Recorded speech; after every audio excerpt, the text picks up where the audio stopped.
এই শীতে দেশ দেখবে অবাক করা তুষার যুগ। ভয়ালো শীতের দাঁত কপাটিতে আটকে এবার ছটফট করবে শহর কলকাতা। সৃষ্টি ছাড়া ঠান্ডায় ঠক ঠক করে কাঁপবে গোটা বাংলা সহ দেশ।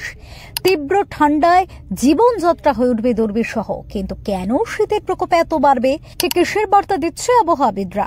ইতিমধ্যে আবহাওয়াবিদেরা সতর্ক করেছেন, এবার কড়া শীত পড়বে, বইবে তীব্র শৈত্যপ্রবাহ। আবহাওয়া দফতর বলছে, এবছরের শেষে এক আশ্চর্য আবহাওয়ার শিকার হবে কলকাতা।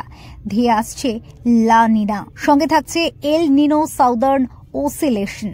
শুধু কলকাতা নয়, এর প্রভাব পড়বে গোটা দেশ জুড়ে। অবশ্য আগেই আবহাওয়াবিদরা বৈশ্বিক আবহাওয়ার বদলেরও একটা ইঙ্গিত দিয়ে রেখেছে। আপনাদের হয়তো মনে আছে, এবছর তীব্র গরম পড়েছিল, সাথে বিপুল বর্ষাও হয়েছে, এবং এই সেপ্টেম্বরেও বৃষ্টির প্রকোপে নাজেহাল রাজ্যবাসী। তাই এবার শীতও পড়বে সেরকমই। হাড় কাঁপানো শীতে জর্জরিত হবে সাধারণ জীবন। বলা হচ্ছে, এবার শীতে ভয়ঙ্কর ঠান্ডা পড়তে চলেছে। বিশেষ করে ডিসেম্বর জানুয়ারি মাসে ঠান্ডার তীব্রতা থাকবে সবচেয়ে বেশি। শীতের কামড়ে ব্যতিব্যস্ত হয়ে উঠবে কলকাতা সহ গোটা বাংলার জনজীবন। কিন্তু কি এই লা নিনা?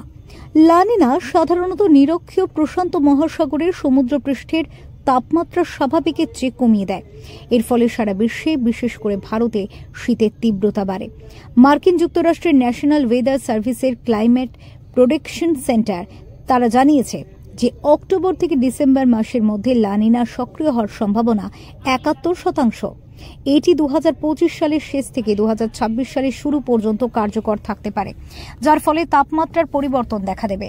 এবছর ডিসেম্বর থেকে জানুয়ারি মাস পর্যন্ত সারা দেশে, বিশেষ করে উত্তর ও মধ্য ভারতে তাপমাত্রা স্বাভাবিকের থেকে অনেক কম থাকতে পারে। শীতের তীব্রতা গত বছরের তুলনায় বেশি হবে বলেও আশঙ্কা করা হচ্ছে। শুধু তাই নয়, উত্তর ভারতের সমভূমি এবং হিমালয়ের পার্বত্য অঞ্চলে লা নিনার প্রভাবে স্বাভাবিকের চেয়ে বেশি তুষারপাত হতে পারে। আবহাওয়া বিশেষজ্ঞরা বলছেন, যদি জলবায়ুর পরিবর্তনের কারণে বিশ্ব উষ্ণায়নের প্রভাব রয়েছে, তবু লা নিনার প্রভাবে এবারের শীতকাল ঠান্ডা হবে। ফলে উত্তর ভারতের পাশাপাশি মধ্য ও পশ্চিম ভারতের তাপমাত্রাও স্বাভাবিকের থেকে উল্লেখযোগ্যভাবে কমবে।